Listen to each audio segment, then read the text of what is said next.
or he'd do an Ed Wynnism, you know, so, and of course, this would be disaster.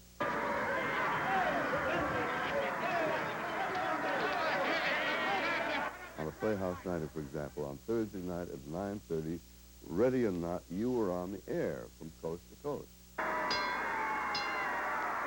Ladies and gentlemen, winners by the technical knockout in 2 minutes and 14 seconds. Ladies and gentlemen, your host, Mr. Jack Klugman. Now tonight, I'm here out of love, not greed, because tonight we're going to talk about live television, my true love.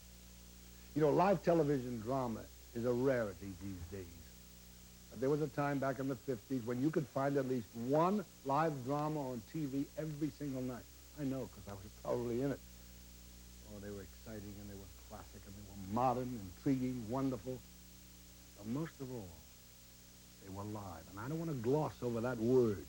They were live, exciting. The minute you saw it, it was happening. The minute you saw it, it was being produced.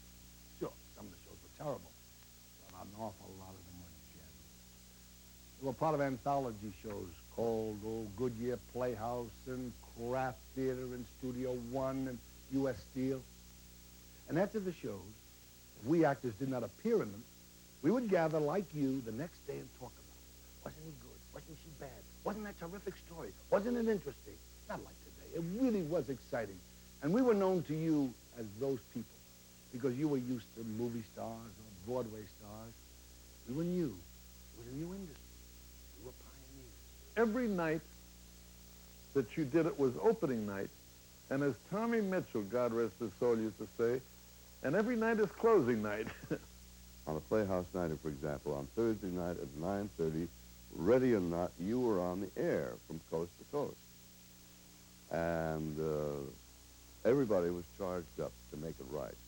You had 3 weeks of rehearsal, you'd had a run-through, a dress rehearsal. So ready or not, we're on the air. It really didn't matter whether people blew lines or dropped actors or actresses on their heads, or you saw things on television that you shouldn't have seen. It was supposed to be part of the off-stage props. There was a director, I won't name him, but he used to direct a half-hour program called Suspense. And he was a highly nervous young man, and he stuttered. But he would spend so much time during the on-camera rehearsal time setting up shots that were brilliant shots, but it absorbed all of his rehearsal time, so that he never had a run-through or a dress rehearsal. And as I said, it was a half-hour show. At one time, the program assistant came up to him and said, "Mr. the Director, I think we're a half hour over." Well, he didn't have time to go out to out to the floor to tell the actors. He went into the control room and got on the monitor to the floor manager, and he said to tell the actors to cut every other line.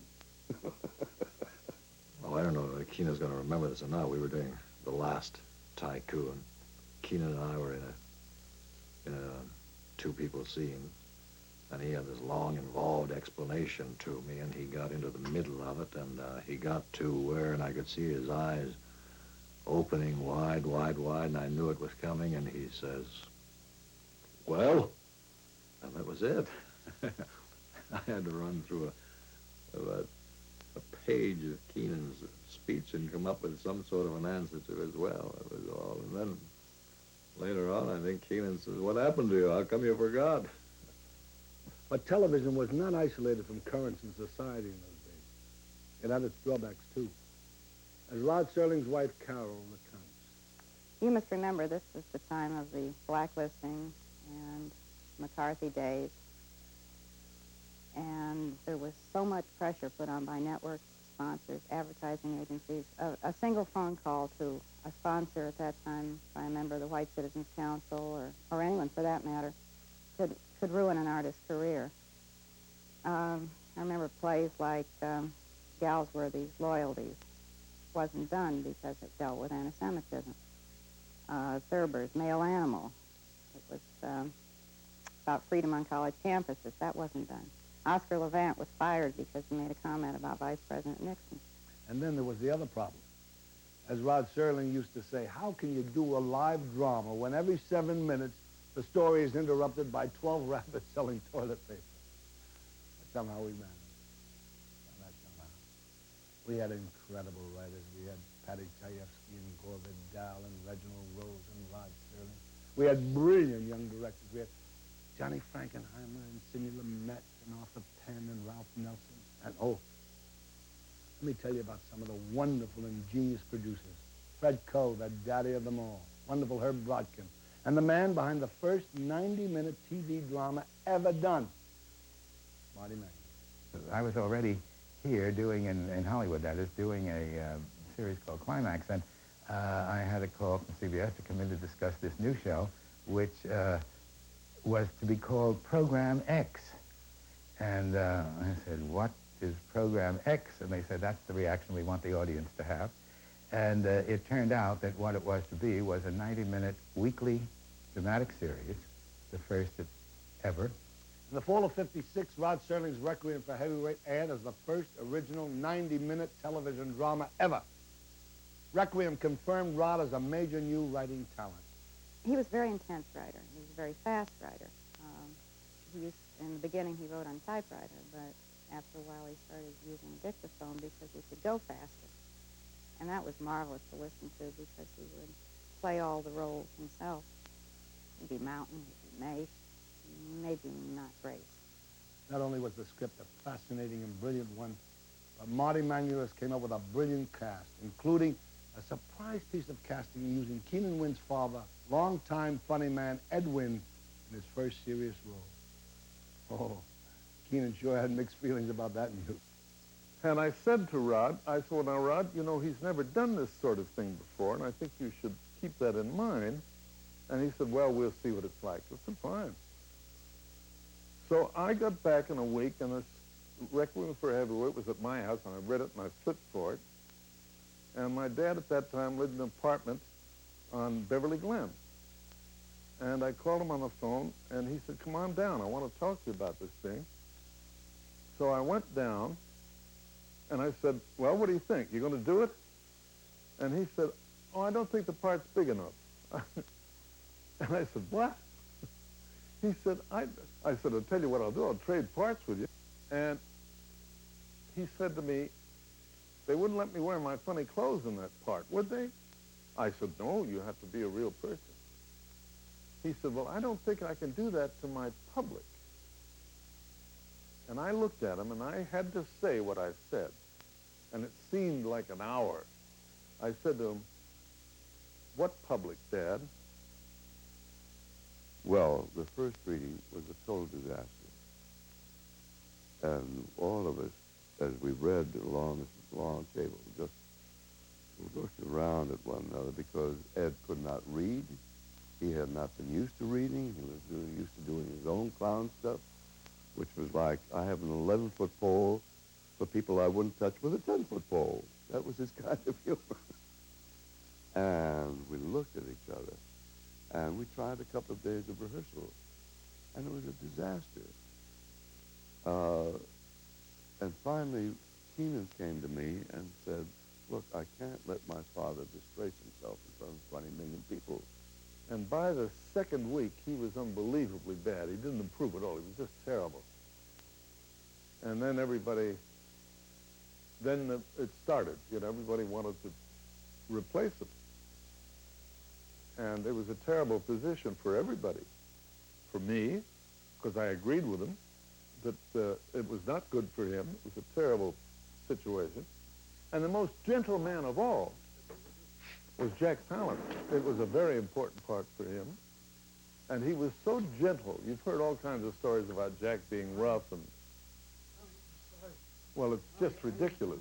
He went out of his way. He did everything for this man. It seemed to me there was a huge well of loneliness there that needed to be looked at, and was eventually looked at. I was totally captivated by this. I did not see all of these gaps or gaping holes in his performance, that he wasn't able to remember lines occasionally. It's such a small thing. we got another actor named Ned Glass, who would rehearse out of the sight of my dad, and when actors could, they would rehearse with Ned. He must have been far out of sight because I did nothing about it. I think at that time I mentioned to somebody that if Ed left that I was going to leave too. So I don't think they would have told me about Ned Glass. I had scenes I played with him, and they were very tough scenes that had to be played. And you see, he had never done this sort of thing really before. And whenever he would become lost, he'd say, "Oh my goodness me," or he'd do an Ed Wynnism, you know, "Oh, so?" And of course, this would be disaster. And I had scenes with him where I really had to rough him up. If that was the part I played. I'd have to pull him. I'd say, "Listen, you do this, you do that." And I would do that to him, and he would get, this panic-stricken look would come, and, you know, he would suddenly forget the character. This was now, he was my father, and his son was roughing him up. Keenan and I worked with Ed sometimes. As a matter of fact, we worked with him at night when everybody else had gone, and I worked on a weekend just to see that nothing happened with it. He wasn't removed from the cast. Ralph Nelson wanted his name off it. Rod wanted his name off it. Rod said, "If this band is going to play this part, I don't want my name on it because there won't be anything." So we all went to Martin Manulis. Now, Marty was in a spot. Playhouse 90 as a series had not yet gone on the air. A number of stars had been publicized to appear in the first program, and ours was to be the second. He didn't want to suddenly announce that one of the leading major stars was withdrawn. I really had a strong feeling about not replacing him, that I had decided that he was a man of extraordinary talent, extraordinary career in the theater, and that I just couldn't see firing him. And Marty said he will be all right. And it's up to you guys to make him all right. I mean, you've still got a week and a half. Figure it out. At the countdown of 10 seconds, 9, 8, 7 to air time, the only thing that went through my mind most often was what other work would be available to someone with my training. Requiem for a Heavyweight went on live on the CBS network on October the 12th, 1956, 9:30 p.m. Eastern Standard Time. And the critics and the public raved about it. Jack Gould in the New York Times wrote, "It was a play of overwhelming force and tenderness, an artistic triumph. It had immense power and poetry and is certain to win many a prize." And oh boy, that it did. A Peabody, a Sylvania, a Harcourt Brace Award, a TV Writers Award, and at the 1957 Emmy Awards, the moment came to announce the winner for the Best Dramatic Writing of 1956. And this is that moment. The winner is in Hollywood, Rod Serling. The first show he ever sold was for $100 to NBC.